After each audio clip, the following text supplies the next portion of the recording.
وكذلك الكون مبدوء بالإله.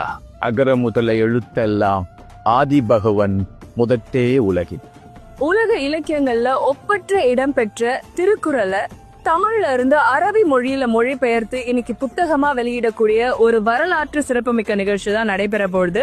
Sharjah புத்தக கண்காட்சியினுடைய மைய பகுதியில சர்வதேச படைப்பாளிகள் இருந்து கையெழுத்திடக்கூடிய ஒரு நிகழ்வுல ஒரு அரங்குல ஒரு தமிழனாக நின்று கையெழுத்திட்டு திருக்குறளை அரபு மக்களுக்கு கொடுப்பது அப்படிங்கிறது அவ்வளவு எளிதான காரியம் அல்ல. இந்த திருக்குறள் அரபு மொழியாக்க நூலுக்கு அணிந்துரை கொடுத்ததே குவைத்தில் இருக்கக்கூடிய ஒரு புகழ்பெற்ற கவிஞர் அப்படிங்கிறது நம்ம குறிப்பிட்டு சொல்ல வேண்டிய ஒரு விஷயம்.